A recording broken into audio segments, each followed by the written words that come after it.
Jesus Christ destroyed death and brought life to light through the gospel. Alleluia, alleluia, alleluia, alleluia.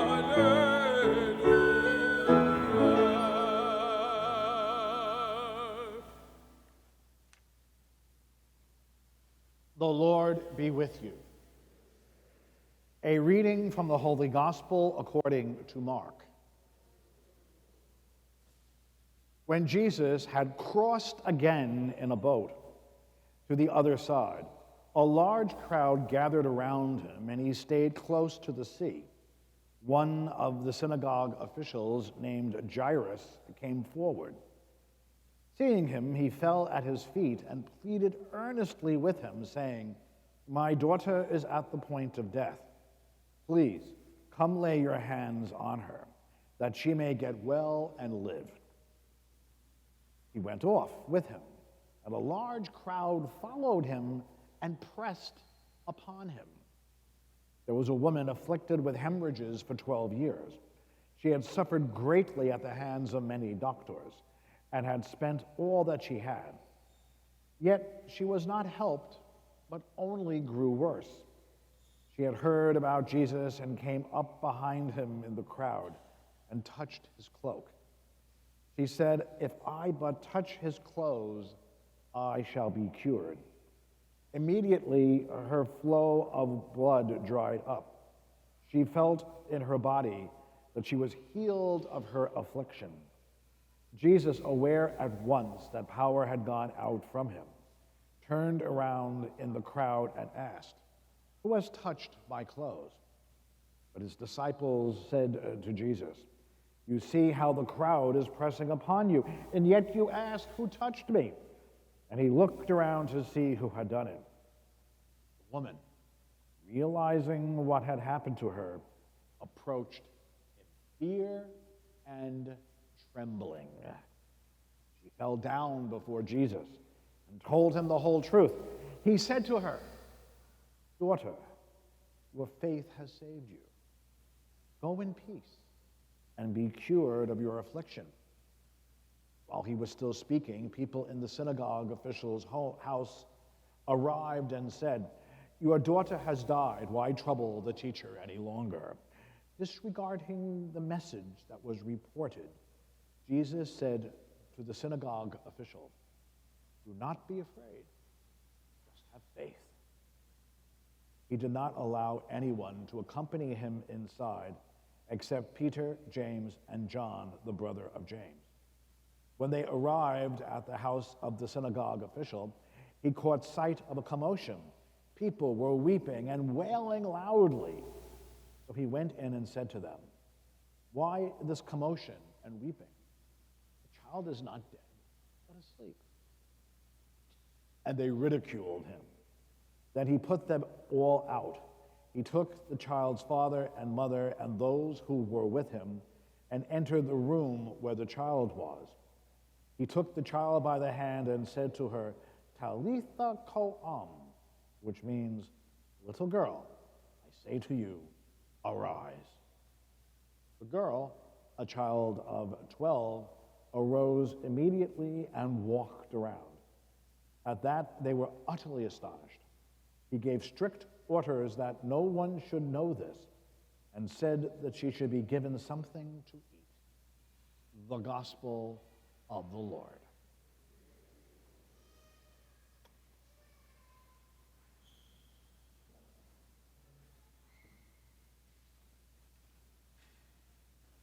The people who seek Jesus out in today's gospel were surprised to find themselves at Jesus' feet. They were there because they were desperate. In that desperation, they would try anything or anyone and give up anything. Their situations are tragic, but we might, in some ways, envy them. Jairus was a synagogue official. This was far more important than it sounds. The average Jew in captive Judea, even a learned and prosperous one, had little power or indeed room for self-expression. The Romans, however, let them practice their religion. So attaining positions of religious responsibility was the only way people could attain recognition and without repudiating their faith and nation. These were few, very coveted, and once attained, jealously guarded. Jairus would lose his prestige in his community, not only for seeking out Jesus, a suspect character to say the least, but meeting him in public and debasing himself before him. He was in desperate need, for he loved his daughter. Note that it is a daughter, not a son and heir. This would have seemed particularly excessive and unseemly to his neighbors. The other principal character is the woman with the uncontrolled issue of blood. This is serious at any time, but it was devastating in the Jewish world. Blood was a sign of life and belonged to God in a unique way. The woman's excessive bleeding made her unclean and meant that she could not attend any service in the temple nor touch anyone, including her husband. If she did, she would make that person unclean. Her plan was also desperate. If I but touch his clothes, I shall be cured. If she were caught doing this, she would be deemed an unworthy Jew and even more isolated from her community. When Jesus asks, "Who touched me?" she reacted with fear and trembling. She was discovered. She was ruined. And she stepped forward to receive her punishment. Yet far from condemning her, Jesus said, "Daughter, your faith has saved you. Go in peace and be cured of your affliction." Called her daughter, made her part of his family, and gave her complete acceptance. When we return to Jairus, there has been a complication. His daughter has died, and his friends are seeking to do damage control. They can prevent Jesus from entering the house. They might be able to save Jairus' reputation and position. Neither Jesus nor Jairus is deterred, and they enter. The true motive of Jairus' friends can be seen when they ridicule Jesus. As with all of Jesus' miracles, it is without fanfare. He takes her by the hand and raises her from the dead.